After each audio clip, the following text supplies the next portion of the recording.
Welcome to the Daily Bolster. Each day we welcome transformational executives to share their real-world experiences and practical advice about scaling yourself, your team, and your business. Welcome to the Daily Bolster. I'm Matt Blumberg, co-founder and CEO of Bolster, and I'm here today with Jon and Jax Bari. Jax is a fifth grader at the William Penn Charter School in Philadelphia. He is a co-founder of the Celiac Journey and a national advocate for celiac disease, and far and away our youngest guest ever here on the Daily Bolster. Jon has over 3 decades of professional experience in the marketing and technology industries, which is where he and I first met a long time ago.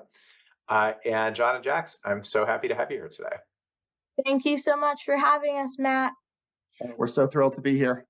Yeah, so you guys have had a really amazing journey building a national nonprofit, and I wanted to talk to you today about interviewing. So everyone who listens to the Daily Bolster, whether it's a CEO, a board member, a CXO, does a lot of recruiting and interviewing of senior people, whether they're bringing them on board as a board member, an advisor, a part-time executive, a full-time executive. So my question to you today, running a national nonprofit, is what are the top 3 things you look for when you are bringing on board a new senior person? But, it's a great question because oftentimes we're asked by people, what can we do to help you? And they might see Jax on World News Tonight with David Muir, or they might see or read about some of our other actions with the FDA and asking for a citizen petition.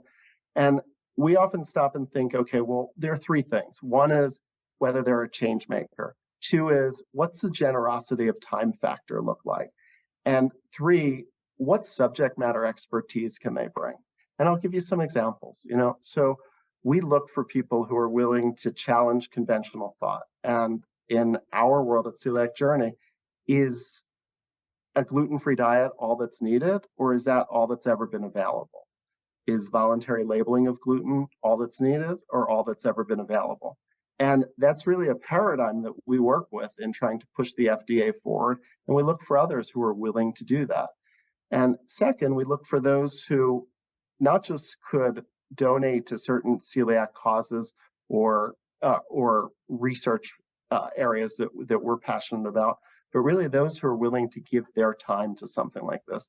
This is truly a labor of love. We're an involuntary club as it is, but one that we do for Jax and one that we do for many millions, 3.3 million Americans with celiac. And the third really is, who can be a subject matter expert for this? I often say I should have paid more attention in science class and not so much as much in business, but really we look for those experts in science, in medicine, in regulatory affairs, legal, and the like, who can help push the needle forward. And Jackson talked to you a little bit about one such person, but one who's near and dear to our hearts and our mission is Dr. Virginia Stallings, who is a pediatric nutritionist at Children's Hospital of Philadelphia, and really one of the world's foremost experts on food allergens. And Jax, why don't you tell them a little bit about Dr. Stallings? So she wrote a report saying something about all or most of the food allergies, but leaving out gluten. And then my dad wrote to her, and she said that the FDA told her not to include it because it's not going to cause anaphylaxis. And she's been very helpful in our meetings after that. And yeah. And just to be clear, her report that the FDA had paid for back in 2016 from the National Academies of Science, the statement of task precluded her from studying celiac disease and gluten. And she said, it's not for any reason that I didn't think it was important, but the funder, the FDA, said, let's not look at this.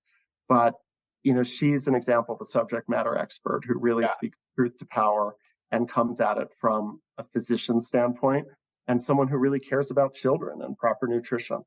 Yeah, well, and as you said, you're not a scientist, and having someone on board as a director or an advisor or anything like that that has that depth of domain expertise That is no different than when, we're doing a board search for a tech company and the CEO is talking about, needing the voice of the customer or needing, an expert whose experience goes well beyond that of the management team. So your experience definitely resonates. Yeah, it's certainly so. And I think it's a combination because we have that authentic storytelling with kids sharing the pediatric perspective and then adults in the room who really try and say, well, wait a sec. We know how regulation's done here. We know how food manufacturing's done here. And we kind of put them all together. And it seems to dovetail quite well with what our strategy and our goals are. And we continue to look for those people who are generous with their time. Yeah. So, those are great 3 things to take away. Generous of time, again, whether it's for profit or nonprofit. If you're bringing someone on board as an advisor or director, they have to have the time to put in to do the job right. Change makers, most of the people who watch the Daily Bolster are building some kind of disruptive company in one way or another, more for profit than not for profit, but still trying to create change in the world. So having people where that's kind of the critical experience that you're looking for makes a lot of sense. And then the depth of domain expertise. So 3 great tips on things to look for in senior people before you bring them on board. Jon and Jax Bari from the Celiac Journey, thank you so much for joining me. Thank you so much for having us. Oh, it's been our pleasure, Matt. We love your show. Thanks.